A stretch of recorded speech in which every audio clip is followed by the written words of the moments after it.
Been a while since I've blogged or video blogged, so been a little busy trying to get an approval to do a greens renovation here at Huntsville Country Club. Well, that's happened. We are converting these 26-year-old bentgrass greens to Jones dwarf Bermuda grass. Jones dwarf is an intermediate dwarf Bermuda grass, which means it basically plays like an ultra dwarf, but I manage it like a tip dwarf, so I can be aggressive with it. I can overseed it, which is a necessity here at Huntsville Country Club. These guys love their cool season grass in the fall, winter, and spring. So the Jones dwarf, which I've been familiar with for about 19 years now, was our choice. You know, you got Champion, Mini Verde, Tiff Eagle. Those are all great grasses. Everything has its purpose, and for here, Jones dwarf was our choice. So I'm here on day one of renovation. We sprayed Roundup Max Pro, the ag grade Roundup, on our greens last Thursday. As you can see, they're dead. Members love putting on them. Some members love putting on them this weekend. It was like playing on British Open conditions. They were firm, fast. A lot of comments. I got a lot of private messages from some of my members that they love the greens and how they putt.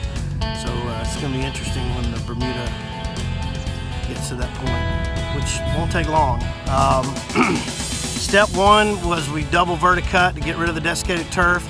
We lowered the height of cut on the triplex greens mower down to about 75 thousandths of an inch. We scalped it out.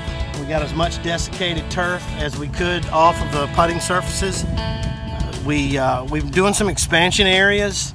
We sod cut some of the perimeters so we can get some movement on the Jones dwarf, and also we plan to have like a 42-inch wide collar cut with a Jones dwarf at 250 thousandths of an inch, and our greens will be mowed obviously at 1/8 of an inch. Right now the air fires are coming up. We're going to air fire 6 inch deep, or try to.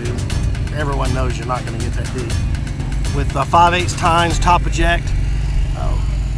After they do a double airification, we'll have a crew come through and remove all the sod and the perimeters, and then we'll take those cores that are in the middle of the green and push into the sides to use as a fill material. That way I can shape the runoff so I make sure water gets off the green surface. There was a lot of greens out here that it wasn't doing that. It was causing a bowl or a wash, a bath wash effect to it. So I'll update you more later on the process. This is day one. Everything's going really well, so we'll see what happens.